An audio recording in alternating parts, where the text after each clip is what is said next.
Hi friends, ரொம்ப நாளைக்கு அப்புறம் ஒரு காமெடி படம் பார்த்து ஃபீல் கொடுத்தது பார்த்தீங்கன்னா, மலையாளத்தில் ரிலீஸ் ஆகிற ப்ரோ டாடி இந்த படம் தான். இந்த படம் வந்து டிஸ்னி ஹாட்ஸ்டாரில் வந்து ரிலீஸ் ஆயிருக்கு. இந்த படத்தில் பிருத்திவிராஜ், மோகன்லால் 2 பேர் சேர்ந்து நடிச்சிருக்காங்க. பிருத்திவிராஜ் இந்த படத்தில் நடிச்சது மட்டும் இல்லாமல் இந்த படத்தை டைரக்டும் பண்ணியிருக்காரு.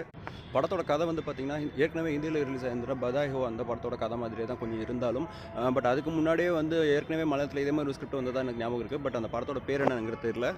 உங்களுக்கு அந்த படத்தோட பேர் தெரிஞ்சதுன்னா கண்டிப்பாக கமெண்ட்ஸில் வந்து போடுங்க, நானும் பார்த்து தெரிஞ்சுக்கிறேன். ஆனால் கண்டிப்பாக இந்த மாதிரி ஸ்கிரிப்ட் இருக்கிற ஒரு படத்தில் வந்து எந்த டபுள் மீனிங் ஜோக்ஸும் இல்லாமல், எந்த ஒரு விரசமான காட்சியும் இல்லாமல் இந்த படத்தை வந்து காட்சிப்படுத்தி கொடுத்ததுக்கு வந்து பிருத்திவிராஜை வந்து நம்ம கண்டிப்பாக பாராட்டலாம்.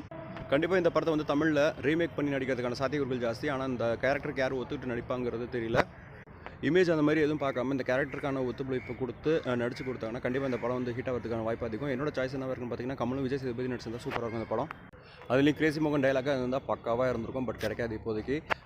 இந்த படத்தை நீங்கள் யாருக்காக பார்க்குறீங்களோ இல்லையோ, கண்டிப்பாக மோகன்லாலோட ஆக்டிங்காக நீங்கள் கண்டிப்பாக பார்க்கலாம். உங்களுக்கு என்ஜாய் பண்ணுற மாதிரி இருக்கும். நன்றி.